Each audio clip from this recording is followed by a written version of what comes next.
All right, so we're at the fun part. Motor is prepped.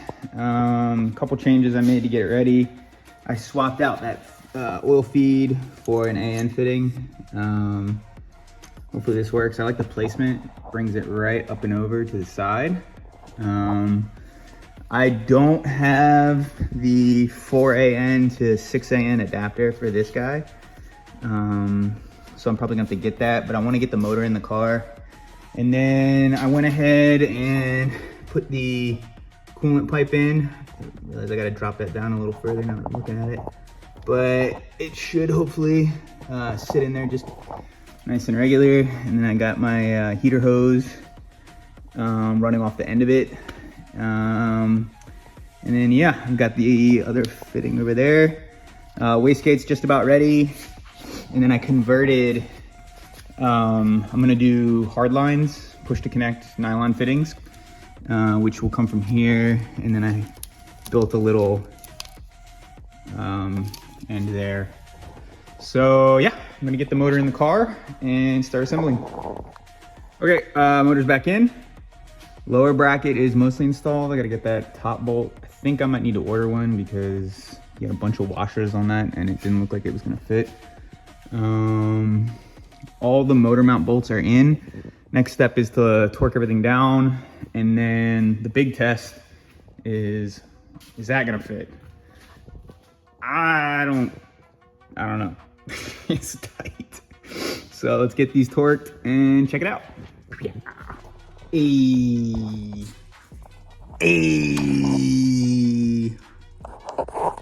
It's very nice. It's very nice. The fitment is almost perfect. Yeah, no, it wasn't even close. It touched. It was off. Well, I screwed up the downpipe. I had to cut it, weld it, do all sorts of fun crap. Ignore the slop in there. It was hitting the runner. So I had to chop her up and I'm redoing it. It's gonna look great. All right, that was a long time. I've got the downpipe and part of the catback, I guess in this case downpipe back exhaust finished. Grinded the welds because I didn't like how they came out. I struggled with the thinner steel, so that's something I gotta work on. But it's about finished. The last part now is to hook everything up and then get the downpipe installed, lock it all the way down, and then I need to set everything and then tack it, and that will put the exhaust exactly where it needs to be so that everything fits without having to mess with it too much. So once that's tacked, then I can finish the back part of the exhaust, and then that's done. And the only part after that is to drill the holes for the O2 bungs and wrap the exhaust. And then it's finished. Hello. So the exhaust is finished, mostly. I've got the downpipe done and the midsection. I still have to install the hanger and the O2 bungs. But before I tackle that, I thought now would be a good time to get the oil pan swapped over. And if I get the oil pan swapped over, that means I get to see if this motor is actually built or not. So this is kind of a big moment for me. I'm excited, so let's get to it. So some good and some bad. That is the upgraded oil pump without the balance shafts. And it looks like we've got some ARP hardware. So I believe this is probably a built motor. The oil pan had a few bolts loose. It's missing some bolts on the windage tray. And I found this guy just hanging out. So I don't know what his job is, but yeah, that's probably not supposed to be in there. So my gut wants to tear this thing all the way down and just see what's going on inside there, check the cylinder walls, do all, but that's not the mission. The mission is to get this clean, get it installed. Today I learned stamped steel oil pans cannot swap out for aluminum oil pans. I mean, it's possible that we could make it work, but it's got studs. And I don't see how I'd have to pull them out and tap it or something. And it'd just be easier to take the, so I noticed, I had my suspicion and I figured this is how it was, but this is a compression fitting, which means there's just a nut on the back of it. Where is it? There it is. So that way I can disassemble it, find my location on the stamped steel pan, and go from there. So a little bit of a pivot. I'm going to go ahead and clean for now, go back, get something to eat, and then possibly come back and get working on it. All right, so this is provisionary. I don't know how I like this. Downpipe's not completely locked down, so there is some movement, and I could, shore this up with some heat wrap and everything. But I mean, like, I've got a couple options. I have it running from the turbo, and I have a nice smooth transition, so there's no kinks or anything. I could probably tighten up the transition and get it maybe through there, but then that puts it near the axle.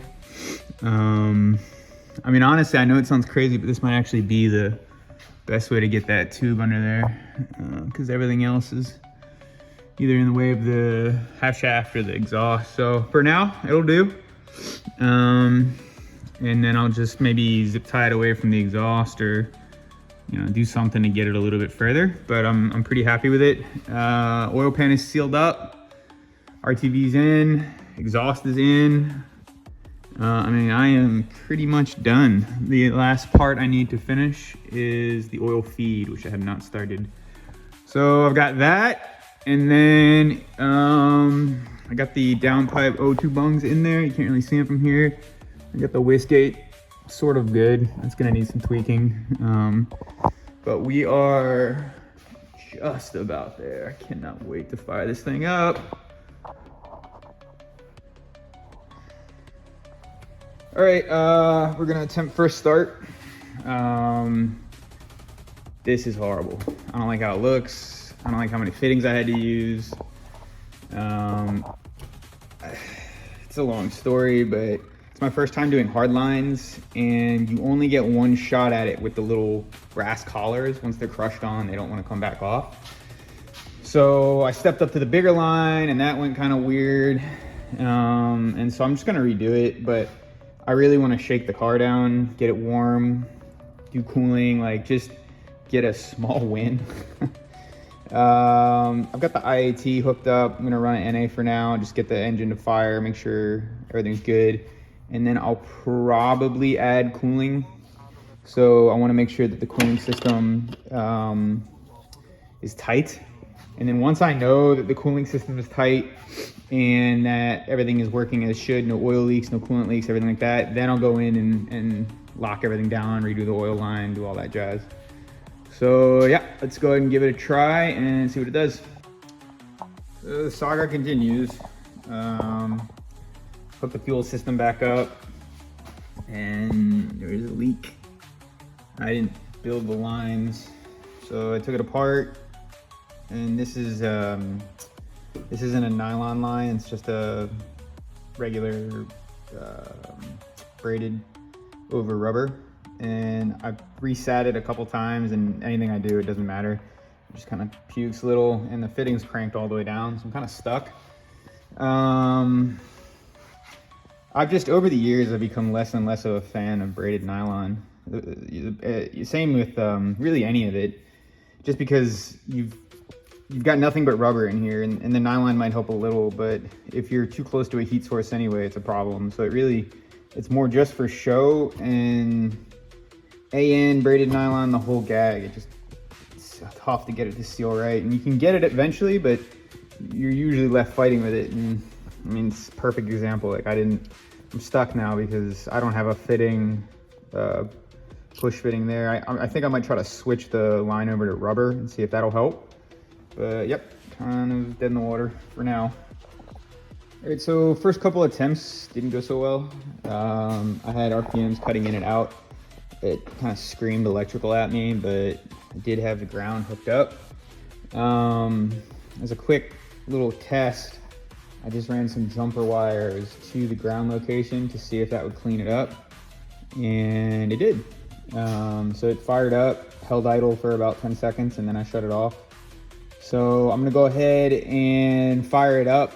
It's not gonna run well, and I'm just gonna shoot for 20-30 seconds of running. I've got some wonky threads on my fitting. I think I overheated one of the ports, so I've got to clean that up, and then a bunch of other stuff's not tight. But really what we're looking for is we want to see if there's any oil loss at any of the fittings, and make sure that we're not losing any oil pressure. Currently no leaks, so that's a good start. But there's no coolant in the car. So let's go ahead, run her for 30 seconds, 20-30 seconds, and then see what it does.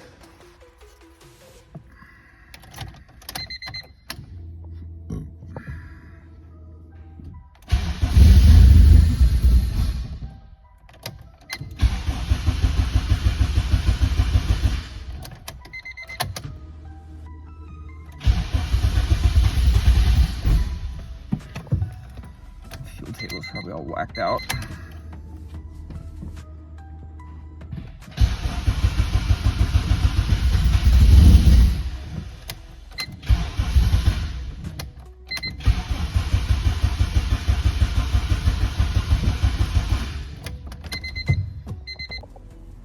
All right, so I think maybe I have a bad fuel pump, which is really strange because I didn't have any problems when I started.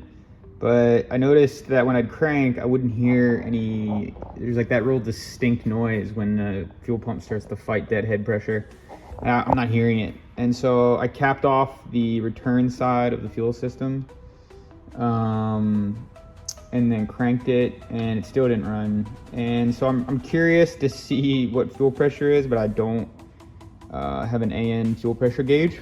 So I have my regulator hooked up and then deadhead to the regulator in hopes that I can get some readings off the fuel pressure gauge. If I don't have anything, and I'm not really sure, I'd probably have to pull the pump out and go from there, because I just couldn't tell you what the deal is. So I'm gonna go ahead and crank it, see what kind of fuel pressure I get. So of course, whenever you go to test something, it works differently. Second I cranked it, I heard that change in pitch from the fuel pump, and now it's holding deadhead pressure. So I couldn't tell you because I had it capped right there, which is literally the same configuration, just without a regulator, but the regulator doesn't matter if it's deadhead. I did kind of jiggle the flex fuel sensor, but I don't know, maybe the line is kinked or something, I'm not sure. So go crank it, let's see what it does. Look at the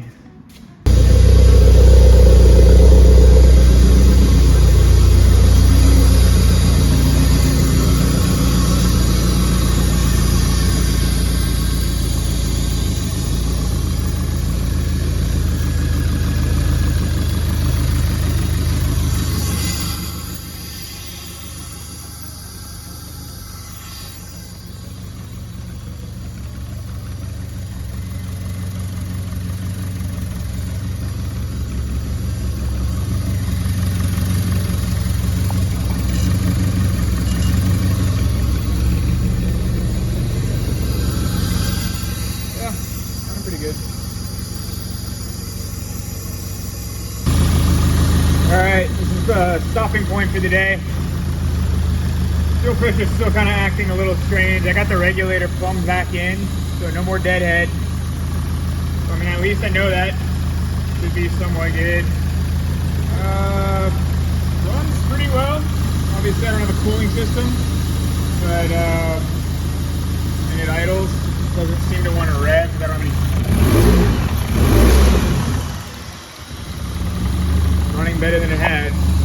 Motor just needed to wake up. So I got a lot of work to do, but this was the goal and it's running.